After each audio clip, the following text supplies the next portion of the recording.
Om Sri Ganeshaya Namaha.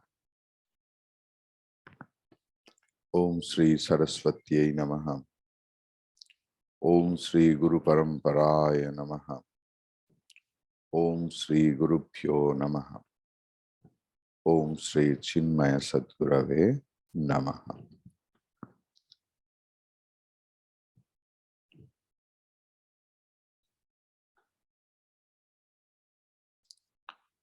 What is Jiva? Jiva is Ahankara plus Chidabhasa.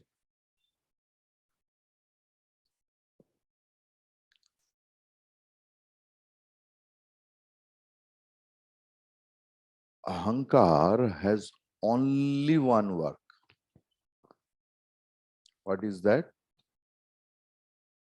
To own up, claiming the ownership is the only work of Ahankara. Then one is called Swabhasa or Sabhasa Ahankara. That Sabhasa Ahankara is Jiva. Clear? I will explain more.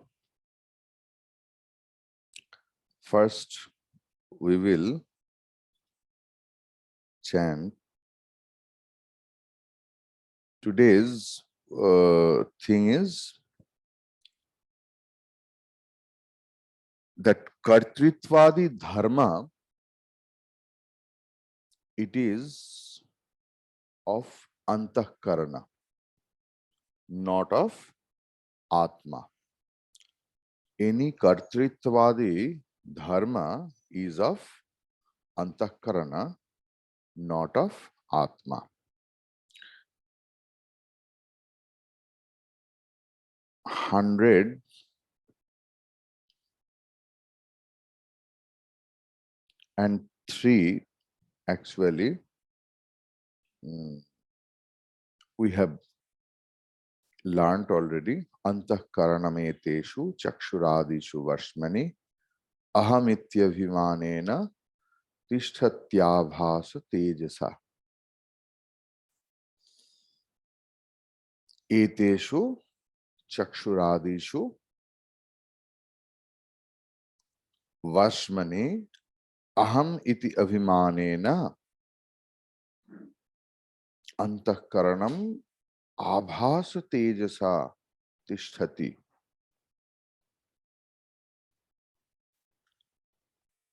अंतःकरण आत्मा की तेज में उद्भासित होकर चक्षु आदि ज्ञानेंद्रिय और हाथ पा ये सारी कर्मेंद्रिय समूह में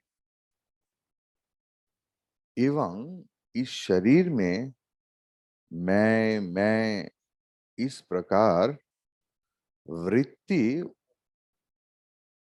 उत्पादन करते हैं. I'll just make it clear. The inner equipment has its seat of expression in the sense organs, such as the eye and so on. Identifying with them, it exists clothed in just the reflection of Atma.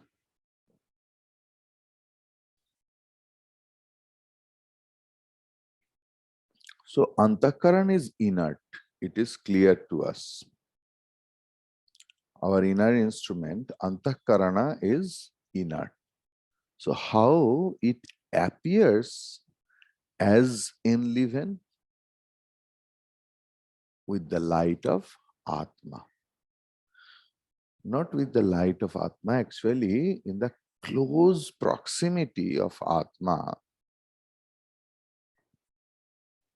it appears as Atma.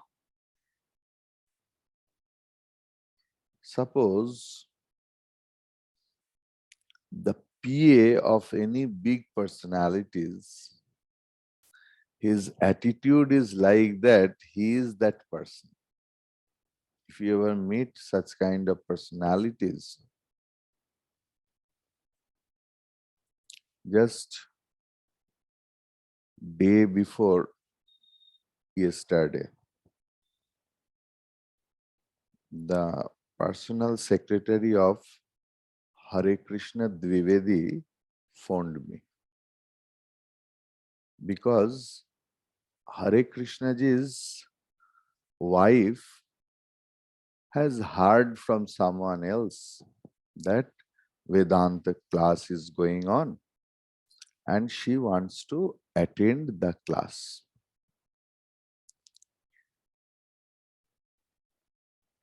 You can't imagine that personal assistant started asking me so many questions, and I could understand that that fellow doesn't know anything else about this. You know, who knows the subject, at least that person can understand what is the depth of that person while questioning. So lastly, do you know na Hare Krishna Dwivedi is the chief secretary of our state. I told you tell your madam to directly talk to me. Otherwise, it's not possible for me to make you understand all those things. What should I? At least 8 to 9 times and more than that. He told, no, there is a protocol. I can't do all those things. You have to make me understand. I told, it's not possible for me.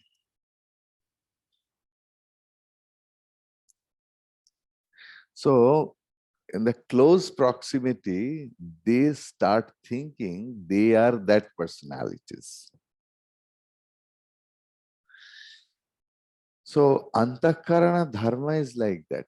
Antakarana is most proximate to Atma. That's why it starts thinking that I am that and start claiming everything. Clear? Sarvam Khaluidam Brahman. Antakarana's one work is claiming ownership. How it is possible? Because it is very closely proximated to Atma. Clear?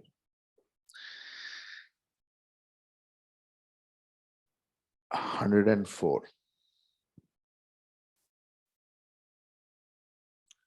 Ahankarasa vigneyaha karta bhokta bhimanyayam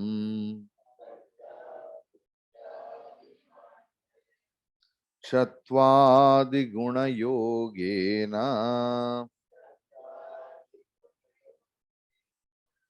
Chavasthatrayamashnute.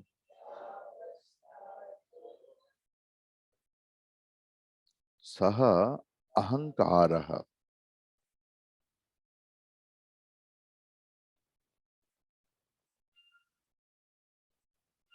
Saha ahankaraha.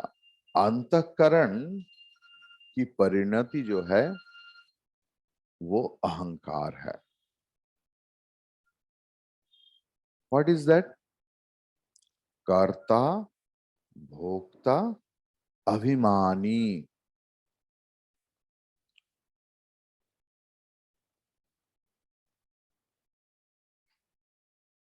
What Abhimani?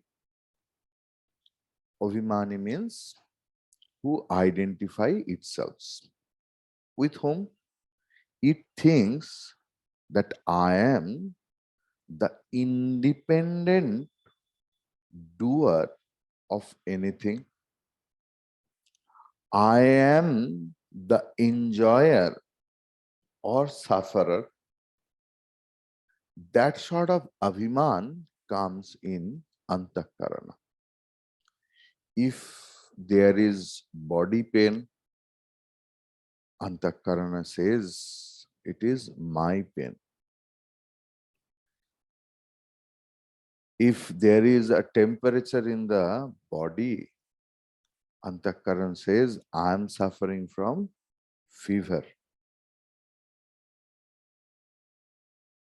If any near and dear one goes, Antakaran says, I am just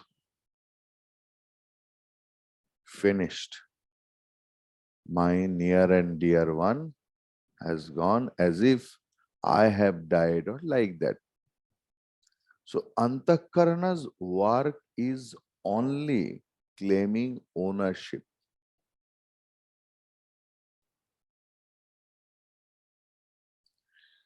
Vigneyaha ayam cha satvadi guna yogena avasthatrayam asnute.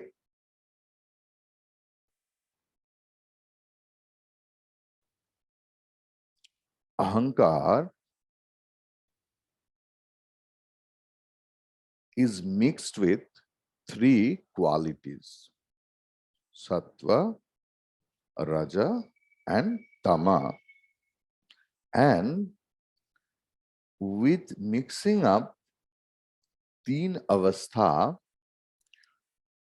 it enjoys Jagrat, waking state, dream state, and Sushupti, Karanavastha. I will explain. What Gurudev is writing?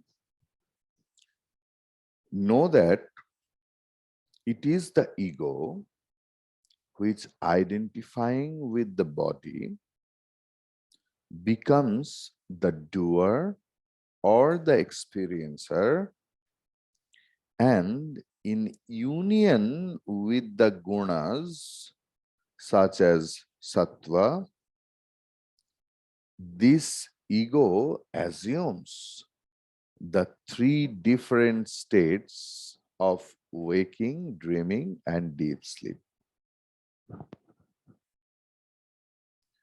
So,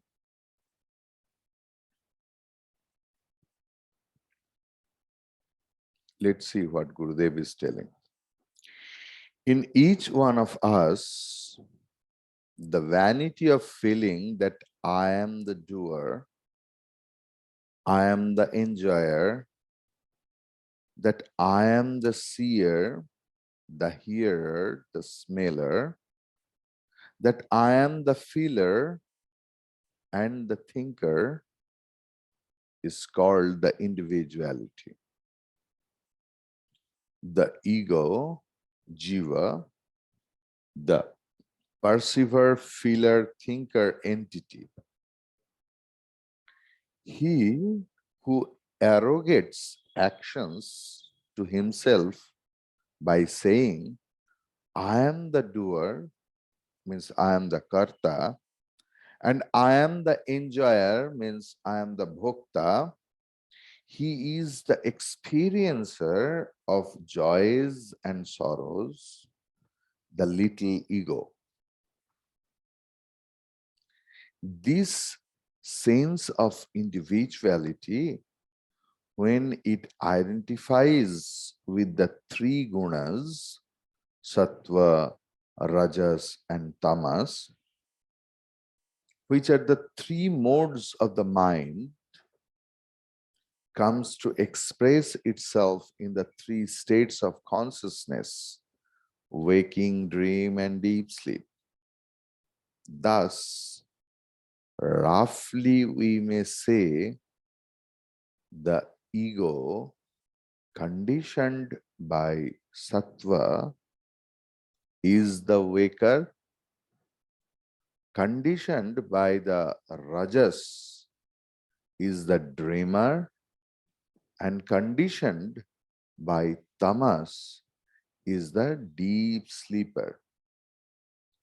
The same ego, according to the condition of the mind, experiences itself as the waker, the dreamer, and the deep sleeper And in all these states, naturally, it claims to be the doer and the experiencer.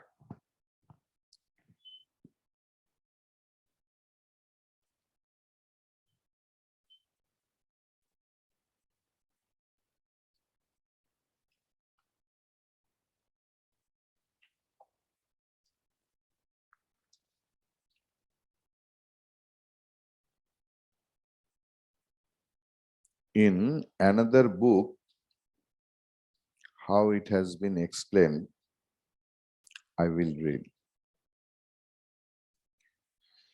Know that it is egoism which, identifying itself with the body, becomes the doer or experiencer. This entity, known as I, projecting into our world of experience, is the doer and enjoyer.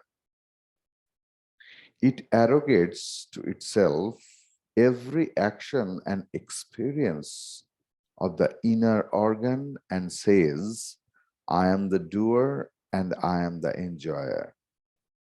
Behind it is our infinite dimension about which we don't know anything because our sensory system cannot reveal it to us. And most of us function only at the sensory level. This I is now a captive of the psychosensory system. And in conjunction with the gunas, such as the sattva, it assumes the three different states. The three gunas of the nature are sattva, rajas, and tamas. Nature is comprised of these three. Our world of experience is a play of these three gunas. Tamas makes for inertia, which dominates our sleep. It makes us dull and lazy and primarily hides the luminous Atma. Rajas makes for intense action, which is always misdirected. Sattva engenders equanimity. All the high values of life come from the sattva type of energy. We can see all the three functioning in external nature as well as in the human system. This is a wonderful analysis of nature made by the Sankhya philosophers, which has been accepted by Vedanta and even applied in our ancient medical science called Ayurveda.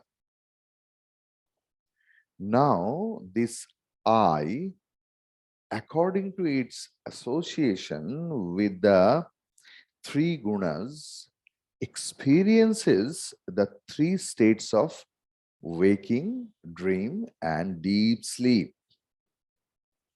Tamas dominates the sleep state. In the dream state, there is the dominance of a mixture of tamas and rajas, and the waking state is dominated by rajas and sattva. Though all the three gunas are present in all the three states, in every state there is a dominance of one guna over the others. See, here it is so clear. Generally, sattva is found only a little. Our eye sense experiences the three states according to its association with the respective gunas. As our I is trapped in these three states, we need to go deep to release it from this uh, thraldom, and this is achieved by the wonderful technique of meditation through which we institute a deep penetration into our personality and realize our infinite dimension. This becomes possible when our psychological system is abundant in sattvic energy. In generality of people, we find tamas and rajas dominating. This is the ordinary level of human beings, busy mainly in survival functions. But when we evolve spirituality, the ratio of gunas changes. Sattva begins to increase, reducing the measures of tamas and rajas. High character is seen in persons in whom the sattva constituent is more. Sattva is luminous, rajas is full of dynamism, often blind, and tamas is dark and inert. The task before every one of us is to change the ratio of our gunas in such a way that sattva is increased and others reduced. The lazy and dull man has to be made dynamic and ambitious through proper education, and the active man's energies have to be refined and made luminous through the discipline of self-control and the like. What a wonderful development we can bring about thereby. It is a conscious transition from tamas to rajas and from rajas to sattva. Such a transition needs to be brought about both at the individual and collective levels. If we study the development of politics in India, it means pre-independence as well as post-independence, we find that in the beginning it was dull. With our political energy in a sleepy state, we had only the philosophy then. In the words of a German poet, which I find fully applicable to our political state of the last century, that sweet to sleep, death is better, but it is best never to be born. Sweet to sleep, death is better, but it is best never to be born. Presently, our political energy has gathered much dynamism, but mostly of the crude type. Today, there is a lot of rajas in our politics expressing everywhere as violence and misconduct, because rajas means tremendous energy. But this energy is of the self-canceling type with no luminosity. But once this energy is transformed into the sattvic type, everything will change. Energy will remain, but in a highly disciplined and luminous form, making for positive and creative expressions of human development. That will be a great day in India. when a little sattvic energy comes into the lives of our people, that will make for men and women of high character with great compassion and dedication to noble causes. To bring about such a transformation, this knowledge of man in depth is needed. We need 5-year plans, but more than that, we need better human beings executing this 5 years plan. This knowledge is therefore absolutely essential for that. Our search is for the Atman, in whose light this conglomeration of body, senses, and ego functions. Presently, the ego functions as the tail end of the physical and sensory systems, as is the type of experience, so it thinks itself to be. But none of these experiences belong to the Atman. So, what is the gist of it? 3 gunas always is there when you are awake, when you are dreaming, and when you are sleeping. But in every state, there is domination. Like if we say about Panchikaranam, it will be clear. Like in fire, the fire, Agni Tattva is much more, but Adar Tattva is also there. There is Akash, Vayu, Jal, and Prithvi. Verily there, but not in the dominance. In water also, there is Agni, there is Akash, there is Vayu, there is Prithvi, but they are not dominant. Likewise, when we are awake, why it is telling that Sattva domination? Because here we are having a control over us. Suppose any situation comes, our Sattva tells us what we should do. But in dream, our mind is only active. There is no control. What we will see, how we will react and respond to that situation, that we don't know. That is, it is Rajas domination, because the mind is only active and his action is based on the vasanas. And tamas means inertia. In deep sleep, there is nothing else. But sattva and raja is there. Where do they go? There, everything remains suspended.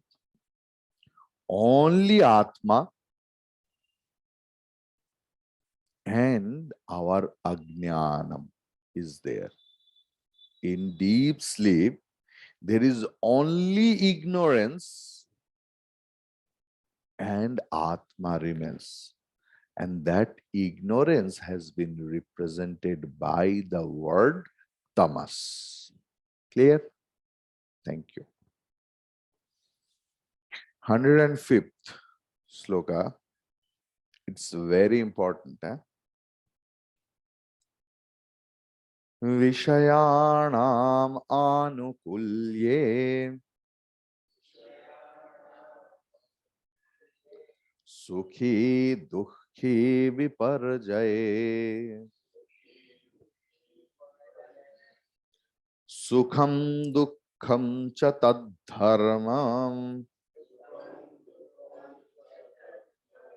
tadharmaha sadanandasya natmanah.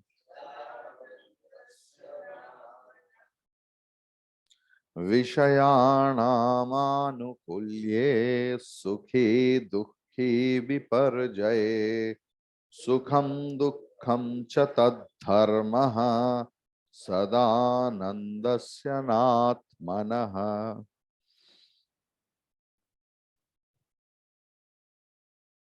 That ahankara, sa ahankaraha, it is not written there, you have to add it. That ahankara, vishanam anukulye sukhi. When the conducive things, what you want, then you are sukhi. For sleeping, I need a special kind of bed. It doesn't mean that everyone's choice is same. Like at the time of sleeping, I need several books in my bed.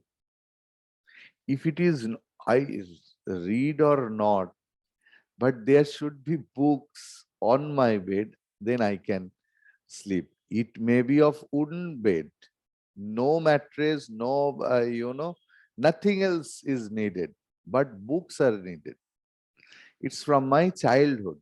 And at least one line I will study, then I will sleep.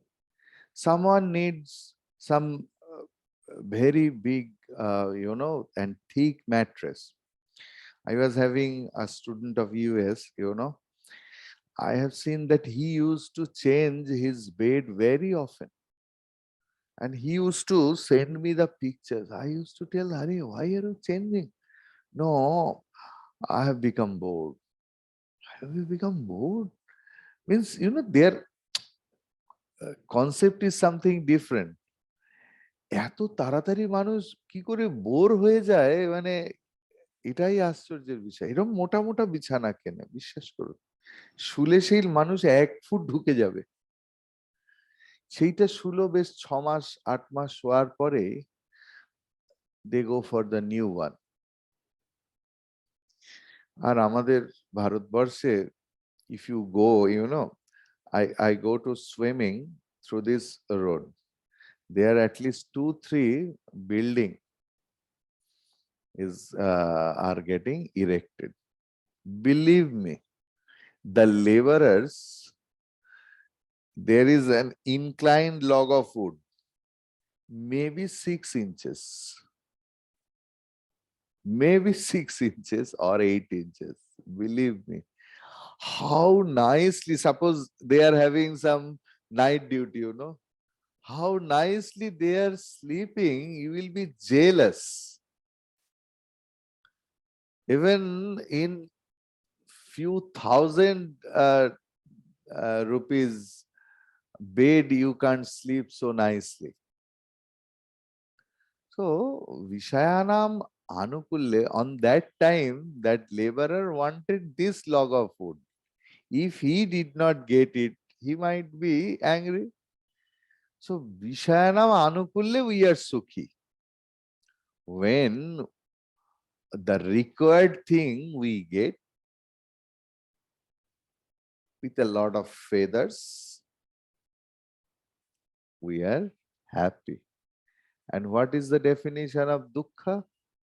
When we don't get the things according to our expectation.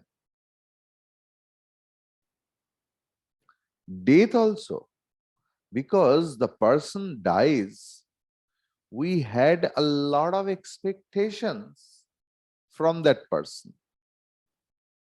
And suddenly, if that person dies, our expectations get hurt. Vishayanam pratikule dukkham. Clear? Sukham dukkham cha tadharmam. Sukham dukkham cha tadharmaha. Sukha and dukkha, happiness and sadness, are the dharma or nature of tat. Tat means here ahankara. See, Tattvamasi, there Tat means Brahman. Here Tat means Ahankara.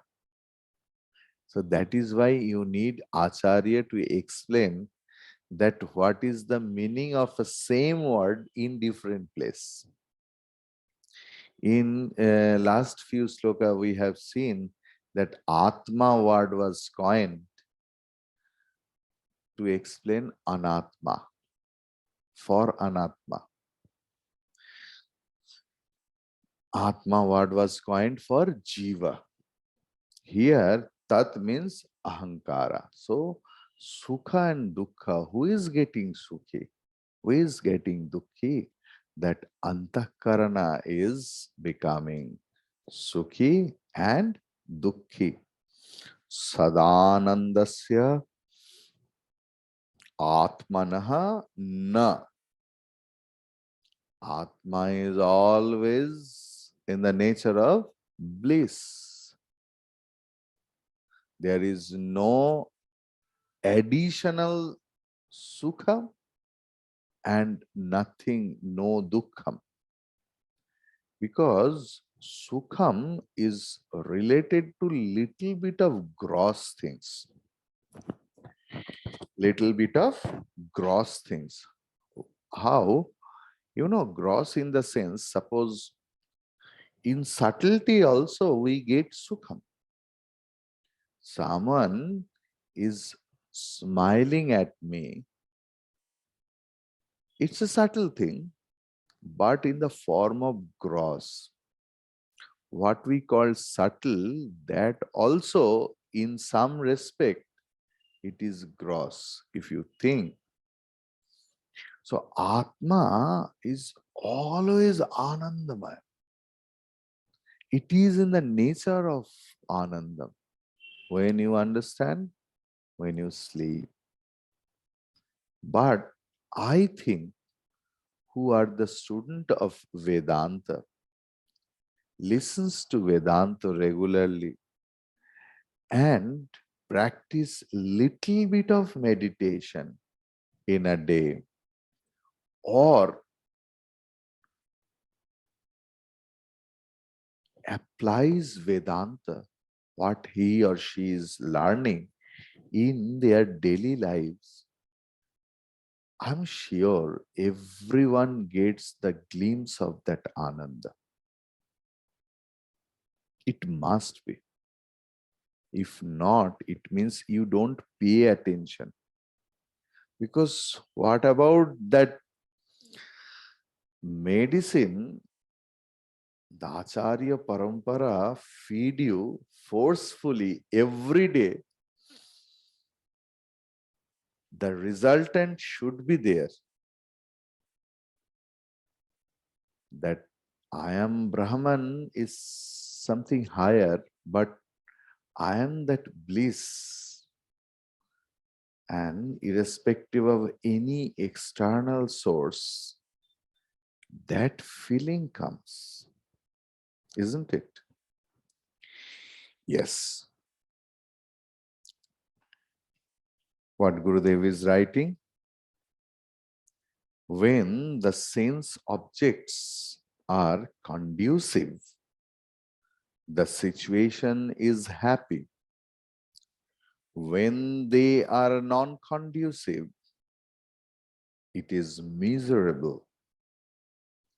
Happiness and misery are therefore the dharmas of the ego and do not belong to the Atman, which is ever blissful.